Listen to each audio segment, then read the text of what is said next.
So, whenever you're building on AWS, you've got to ask yourself a fundamental question. Where should your EC2 instances actually, live?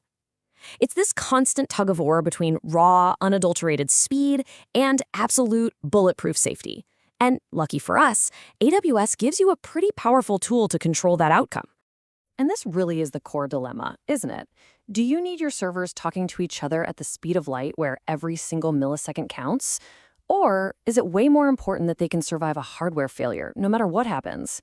Because the answer to that question is going to define your entire application's performance and its resilience. And this is Amazon's answer to that very dilemma, the placement group. Now, it's not a physical thing you can touch. Think of it more like a set of rules, a logical grouping that you define. You're basically telling AWS, hey, when you place my instances, I need you to follow these rules.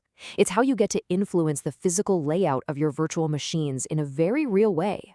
Okay, to really wrap our heads around this, let's use a super simple analogy that works beautifully. Just picture a big data center, right? It's filled with rows and rows of server racks. Now, each one of those racks is its own little world. It's got its own power supply, its own network switch.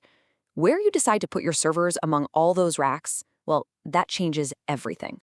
All right, let's dive into our first strategy. This one is all about pure, unadulterated speed. This is the cluster placement group, and you use this when performance isn't just a feature, it's the most important priority. The whole idea behind a cluster group is just dead simple. Get all of your instances as physically close to each other as you possibly can. We're literally talking about getting them all onto the same hardware rack inside the same availability zone. This makes the network path between them incredibly short, which is absolutely critical for things like high-performance computing, any workload that needs ridiculously low latency communication between all its nodes. But here's the big trade-off, and you really have to pay attention to this. On the one hand, yeah, you get that amazing lightning-fast connection between your instances. But the catch? It's huge. Since everything is on one single rack, if that one piece of hardware fails, your entire application goes down with it. It is the ultimate high-risk, high-reward play for performance. Okay, now let's completely flip the script and go to the other end of the spectrum. Let's talk about the survival strategy. This is the spread placement group, and it's built for those applications where high availability is completely non-negotiable.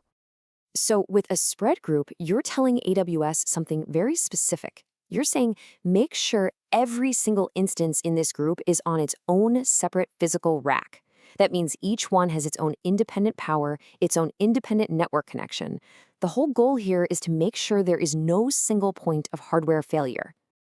And this number right here, 7, that number tells you everything you need to know about this strategy. Because AWS has to go out and find a unique, separate rack for every single instance, there's a hard limit. You can only place a maximum of 7 instances in a spread group within a single availability zone.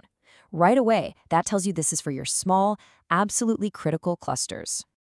So, this is perfect for the absolute heart of your application. Think about your primary and secondary database servers, or the nodes in a Zookeeper cluster that are keeping track of everything. Basically, if losing more than one of these instances at the exact same time would be a complete catastrophe, spread is what you need. Right, but that leads to the obvious next question.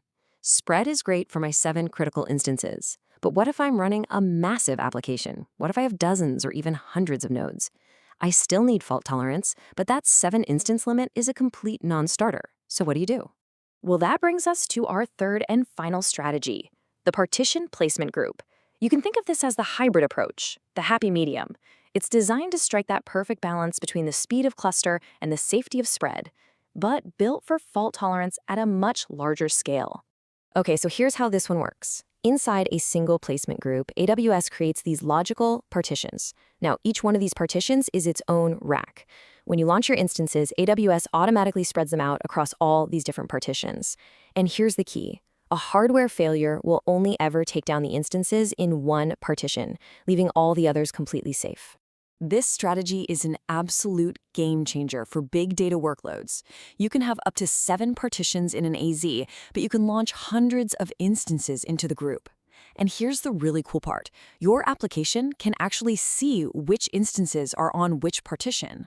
For systems like HDFS or Kafka, this is amazing. It means they can be smart about replicating data, making sure that copies are always placed in different partitions on different racks. All right, so we've covered our three big strategies: cluster for pure speed, spread for pure survival, and partition for that balanced, scalable approach.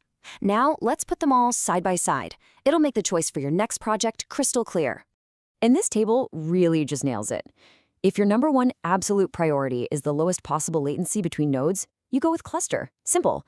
If it's maximum availability for a small group of critical instances, you choose spread. And if you need to build a massive, fault-tolerant distributed system, partition is your answer. Now, before you rush off and start building, there are a few rules of the road that you've got to remember, no matter which strategy you pick.